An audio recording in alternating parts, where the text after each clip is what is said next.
Masaya na ulit ang mga taga-suporta ng Maybe matapos mapansin ng maraming manonood na tila bumalik na ang dating kulitan at kilig nina Bimby Aquino at Riza May Dizon sa Eat Bulaga.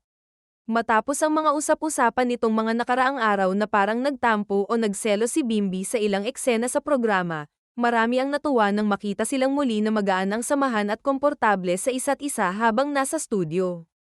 Nagsimula ang mga espekulasyon nang mapansin ng ilang netizens na tila hindi ganoon kakulit si Bimby kumpara sa mga nauna niyang paglabas sa Eat Bulaga.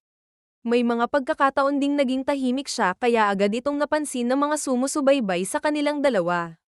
Dahil dito, iba't ibang interpretasyon ang lumabas sa social media. May nagsabing baka nagtampo siya, habang ang iba naman ay nagbiro na baka nagselos lamang siya sa mga eksenang kasama ni Riza ang ibang hosts at guests. Siyempre, walang opisyal na pahayag mula kina Bimby at Riza tungkol dito kaya nanatili lamang itong haka-haka ng mga tagahanga. Pero sa kanilang pinakahuling paglabas sa Eat Bulaga, ibang-iba na ang napansin ng mga manunood. Bumalik ang natural na asaran, tawanan at kulitan na siyang dahilan kung bakit marami ang natuwing panoorin ang dalawa. Makikita na pareho silang komportable at hindi nawawala ang magandang samahan na unang nagustuhan ng kanilang supporters. Para sa maraming fans, sapat na ang simpleng ngitian at biruan nila upang mawala ang mga agam-agam na nagkaroon ng hindi pagkakaunawaan. Mas lalo pang naging masaya ang mga tagahanga dahil ramdam nilang unti-unting bumabalik ang dating chemistry ni Bimby at Riza. Hindi man sila direktang nagsasalita tungkol sa mga isyong kumalat online, ang kanilang kilos sa harap ng kamera ang naging sagot sa maraming tanong ng mga nanunood. Minsan, hindi na kailangan ng mahabang paliwanag dahil kitang-kita naman sa kanilang pakikitungo sa isa't isa kung gaano sila kasaya habang magkasama sa programa.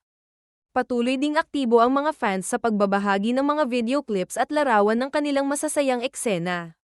Marami ang nagsasabing ito ang mga sandaling dahilan kung bakit inaabangan nila ang bawat episode ng Eat Bulaga. Ang simpleng kulitan na minsan ay nagiging dahilan ng tawanan sa studio ay nagbibigay rin ng magandang vibe sa mga manonood na sumusubaybay araw-araw. Sa ngayon, ito ang pinakabagong naging usapan ng mga tagahanga ng Maybe. Mas nangingibabaw na ngayon ang positibong reaksyon kaysa sa mga naunang haka-haka. Dahil sa mga bagong eksenang ipinakita ni Bimby at Riza, marami ang naniniwalang nananatiling matatag ang kanilang magandang samahan at wala nang dapat ikabahala ang kanilang supporters. Habang patuloy silang napapanood sa Eat Bulaga, inaasahan ng marami na mas marami pang nakakatuwa, nakakakilig at masasayang sandali ang kanilang pagsasamahan na siguradong muling magiging usap-usapan sa social media at sa buong komunidad ng kanilang mga tagahanga. Marami pa tayong aabangan na kilig at saya sa Maybe sa Eat Bulaga. Hanggang sa muli, marami pong salamat sa panonood. God bless.